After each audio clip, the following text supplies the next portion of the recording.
Bonjour. Cette vidéo est la suite de la première partie de cette incroyable histoire, qui se serait déroulée en 2003, en Roumanie, dans le plus grand secret. Si vous ne l'avez pas vue, je vous conseille de la visionner avant, pour une meilleure compréhension des événements. Après la découverte d'une structure artificielle souterraine, à l'intérieur des monts Bucegi, le département 0, une section spéciale des services secrets roumains, des militaires américains, se servant d'une technologie spéciale de forage, et un spécialiste roumain, doué de facultés paranormales, ont réussi à accéder à l'intérieur de cette structure d'origine inconnue, contenant une technologie très avancée, protégée par des barrières énergétiques. Découvrez maintenant ce qu'ils ont trouvé quand ils ont pénétré à l'intérieur d'une salle de projection holographique, où se trouvaient également 3 mystérieux tunnels.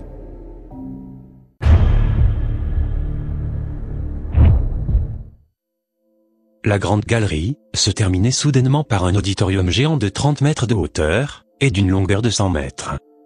La salle de projection, plus petite, était protégée par un bouclier énergétique.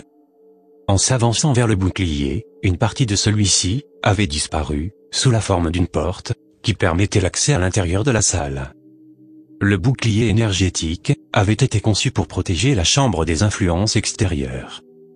Une fois à l'intérieur de la salle, le bouclier était devenu compact, et ressemblait à un mur blanc, avec une teinte dorée. Le bouclier avait formé cette salle, avec des murs incurvés, et un plafond, en forme de dôme. Vers le fond, à une hauteur d'environ 10 à 12 mètres, le bouclier énergétique se terminait près du bord du mur en pierre de la salle. Dans ce mur, il y avait 3 énormes trous de tunnel. L'un était en ligne droite, et les 2 autres étaient symétriques des 2 côtés. Ils étaient éclairés par une lumière diffuse, d'une teinte verdâtre. Après avoir signé un protocole, la Roumanie et les États-Unis avaient décidé d'interdire l'accès à ces tunnels. Une série de 5 énormes tables en pierre avaient été disposées à droite et à gauche de la salle, le long des murs, en suivant leur courbure. Les tables mesuraient environ 2 mètres de hauteur. Les plateaux des tables avaient des reliefs découpés avec précision, avec différents signes, d'une écriture inconnue, et des caractères, qui ressemblaient à une ancienne écriture cunéiforme. L'écriture contenait également des symboles plus généraux, tels que des cercles et des triangles. Bien que les plateaux n'avaient pas été peints, ils émanaient une lumière fluorescente, rayonnant de certaines couleurs, différentes pour chaque table. Sur certaines de ces tables, il y avait aussi différents objets, qui semblaient être des outils techniques. Parmi ces outils, des fils blancs translucides descendaient au sol, et entraient dans des boîtes rectangulaires argentées brillantes. Ces boîtes avaient été placées directement sur le sol. En y regardant de plus près, les câbles semblaient extrêmement flexibles et légers, et des impulsions lumineuses pouvaient être vues, circulant sur toute leur longueur. À chaque fois que quelqu'un s'approchait des tables, une projection holographique était automatiquement activée, présentant des aspects d'un domaine scientifique particulier. Les images en 3 dimensions étaient parfaites, et avaient une hauteur d'environ 2,5 mètres. Les projections étaient automatisées, et s'exécutaient seules, mais en même temps, elles étaient interactives, et changeaient en fonction des signes touchés sur la surface des tables. En raison de la très grande dimension des tables, les scientifiques utilisèrent des trépieds spéciaux, pour être à la bonne hauteur. Lors d'un examen plus approfondi, ils remarquèrent qu'un matériau vitreux, et sombre, recouvrait le dessus des tables. Ce matériau était divisé en plusieurs grands carrés, délimités par des lignes droites, qui formaient une sorte de grille. L'une des tables contenait des informations du domaine de la biologie, et projetait des images de plantes et d'animaux, dont certaines étaient complètement inconnues des scientifiques. Après avoir touché l'un des carrés, un hologramme présentant la structure du corps humain avait été activé. L'hologramme était constamment en rotation, mettant en évidence diverses zones du corps humain. En touchant d'autres carrés, cela activait des projections holographiques montrant des extraterrestres, provenant d'autres systèmes planétaires. En touchant simultanément 2 carrés différents, une analyse scientifique complexe se déclenchait, montrant l'ADN des 2 espèces, et les possibilités de compatibilité entre elles. Sur les côtés, en ligne verticale, il y avait des explications écrites, dans le même alphabet extraterrestre. À la fin de la simulation, un croisement entre les 2 espèces s'affichait. À en juger par la taille de tous les objets de la salle de projection, les créateurs de l'édifice semblaient logiquement avoir été très grands. Précédemment, une confirmation de l'existence de géants sur Terre, dans un lointain passé, avait été faite suite à la découverte de squelettes humanoïdes de très grande taille, trouvés en Roumanie. Cette information avait pu être trouvée dans un journal appelé Ziarul. Dans ce journal, on pouvait lire ceci. L'équipe du journal est accompagnée du chercheur Vasily Roudan, qui a noté que les habitants du village de Bozuro ont des preuves concrètes, un cimetière, avec des squelettes de géants. Il a été découvert par hasard, il y a plus de 20 ans, lorsque les autorités ont décidé de planter des pommiers dans le village de Skayeni. En creusant sur une colline, les villageois ont découvert d'énormes squelettes, mesurant plus de 2,40 m. Ilie Dragoy, l'un de ceux qui travaillaient dans le verger de pommiers, nous emmène sur place. Monsieur Dragoy nous fait visiter le verger. Partout, il y a des tombes de géants. Nous faisions des trous pour planter des arbres, quand nous avons trouvé une tête humaine, aussi grosse qu'une citrouille. Aucun de nous n'a jamais rien vu de tel. Nous étions tous absolument stupéfaits.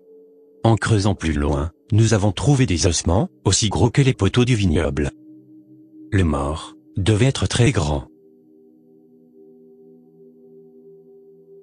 La salle de projection contenait des informations détaillées, dans des domaines tels que la physique, la cosmologie, l'astronomie, l'architecture, la technologie, la biologie, la génétique, et même la religion. La salle contenait tellement d'informations, qu'elle avait été comparée à une bibliothèque. Au milieu de la salle, il y avait une zone semblable à un podium, qui contenait un appareil intéressant. Les scientifiques ont émis l'hypothèse qu'il s'agissait peut-être d'un dispositif permettant d'améliorer diverses fonctions cérébrales. À côté, il y avait un panneau de commande, recouvert de divers symboles géométriques, de différentes couleurs. Il y avait également de leviers coulissants, et un bouton rouge, au centre du panneau, au-dessus de toutes les autres commandes. Une simulation holographique expliquait l'objectif du bouton. Elle montrait une vue aérienne des montagnes des Carpates, à 25 km d'altitude, et ensuite, une énorme quantité d'eau, qui avait inondé les plaines, et les basses terres. Ensuite, à partir des territoires de la Roumanie, de la Hongrie, et de l'Ukraine, des nouveaux cours d'eau apparaissaient, qui se dirigeaient vers le plateau de Transylvanie, sous la forme d'immenses rivières. L'image se concentrait sur le territoire de la Roumanie, et montrait la majeure partie de sa surface, recouverte par les eaux d'une grande mer.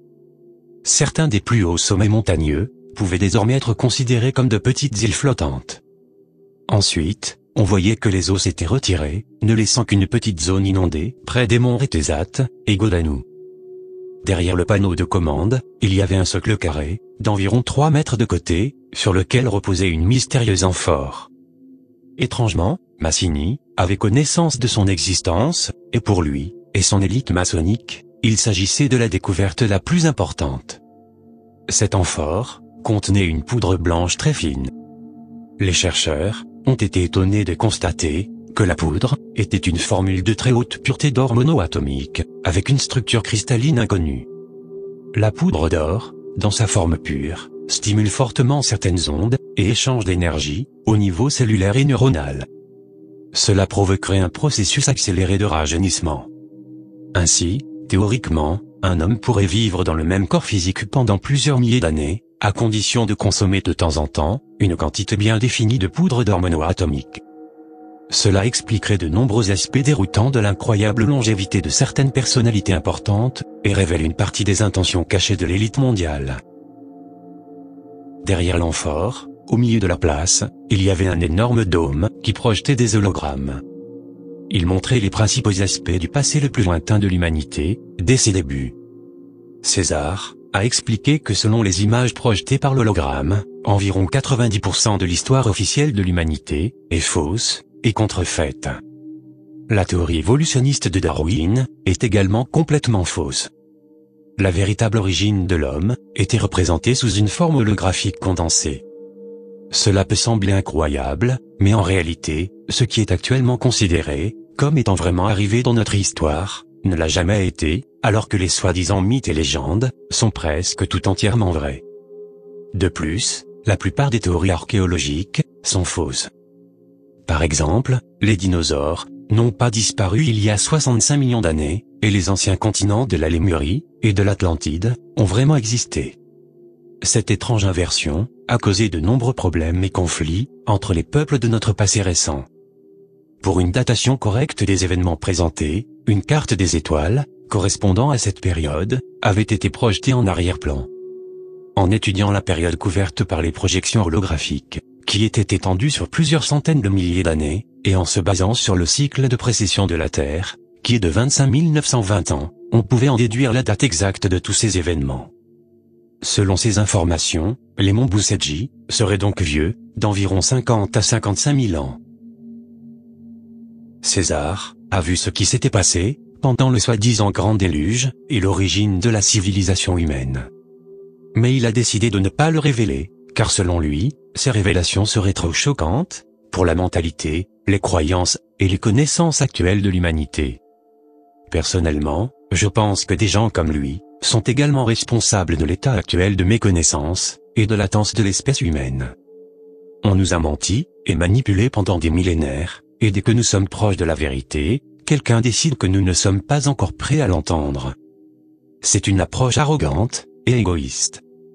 Les gens sont aussi prêts aujourd'hui qu'ils ne le seront jamais, et plus te sera révélée la vérité, mieux ce sera. Avoir plus de pièces du puzzle leur fera accepter la vérité plus facilement, et, plus important encore, les convaincra de prendre des mesures contre les manipulateurs et les esclavagistes. Lors des projections holographiques, des images montrant l'existence de Jésus et sa crucifixion ont également été présentées. Ces images troublantes révélaient que beaucoup de ceux qui avaient été témoins de la crucifixion venaient d'autres périodes historiques. Ils portaient le même genre de vêtements que le reste des gens, mais leurs traits faciaux étaient différents, alors ils se couvraient constamment le visage. L'hologramme avait également présenté des fragments de la vie spirituelle d'autres personnages exceptionnels du passé lointain de l'humanité, y compris des personnes que nous ne connaissons pas. À cette époque, la répartition sociale et démographique était complètement différente de ce que l'on connaît aujourd'hui. Donc les archéologues et les anthropologues devraient revoir leur théorie à partir de zéro. Les tunnels découverts faisaient des milliers de kilomètres de long et menaient à 3 régions différentes de la planète.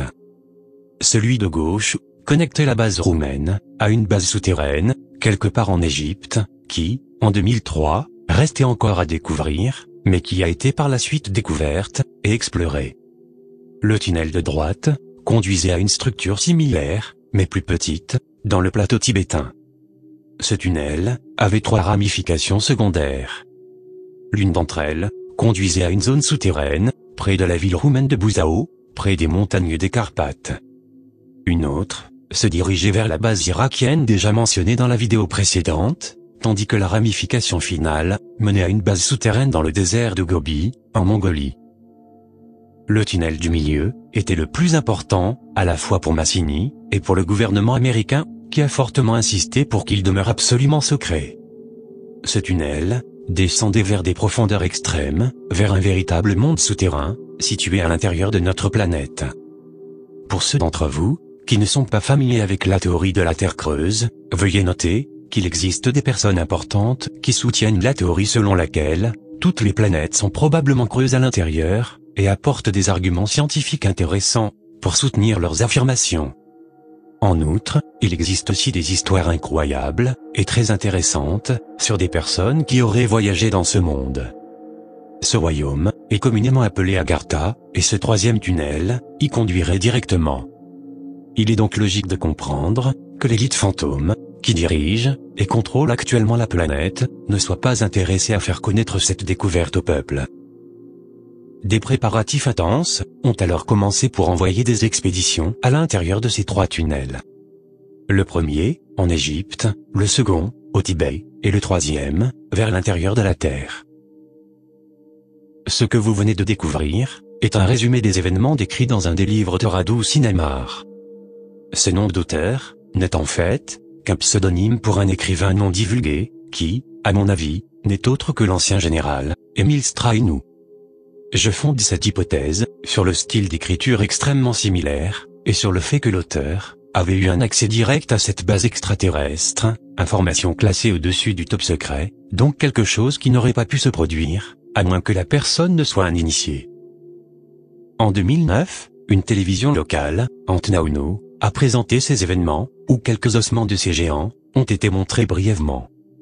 Après le programme, ils ont reçu une menace téléphonique anonyme. Ce que vous voyez ici est une retranscription de l'appel téléphonique. Le journaliste de Antnaunu répond au téléphone. Comme vous pouvez le constater, une personne anonyme les menace, en leur demandant d'arrêter de parler des monts Buseji.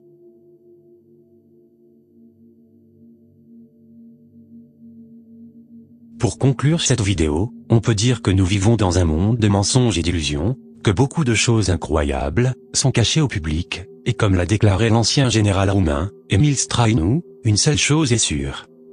Nous vivons dans un monde que nous pensons seulement connaître, ayant la fausse impression que nous en sommes ses maîtres.